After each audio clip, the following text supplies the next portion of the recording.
What is stress? Stress is a physical, mental, or emotional factor that causes bodily or mental tension.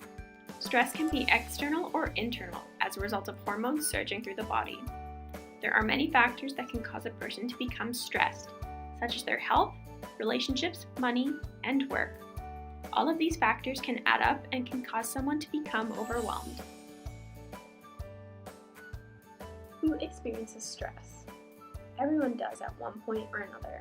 This is something that is typically experienced in university students. Some people are better at coping with these pressures than others. How does the heart pump blood? Deoxygenated blood enters through the superior vena cava and proceeds into the right atrium and continues into the right ventricle. From there, it is pumped to the lungs in order to become oxygenated. The oxygenated blood then returns to the heart through the pulmonary vein, where it enters the left atrium and continues into the left ventricle. From there, the oxygenated blood is pumped to the rest of the body through the arteries. What is CVD? Cardiovascular disease is a class of diseases that involve the heart or blood vessels. There are many factors that can contribute to the development of CVD. Some non-modifiable factors include genetics or family history, diabetes, age, and gender. Some modifiable factors include physical activity, tobacco use or smoking, and diet. Atherosclerosis and stress are other contributing factors to the development of CVD. Atherosclerosis is a disease of the arteries characterized by the deposition of plaques of fatty material on their inner walls. It can cause three main types of CVD: coronary artery disease, angina, and heart attack. Plaque is made up of fat, cholesterol, calcium, and other substances found in the blood.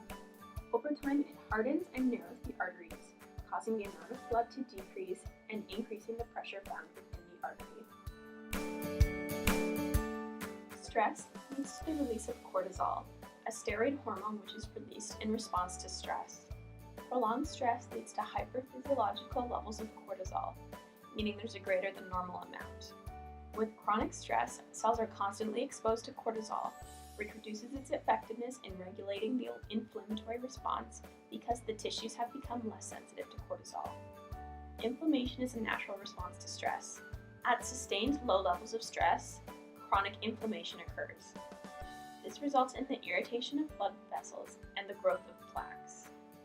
The growth of plaques in the arteries can be a contributing factor to hypertension and cardiovascular disease. This puts you at a higher risk for other cardiovascular conditions. What can we do to alleviate stress?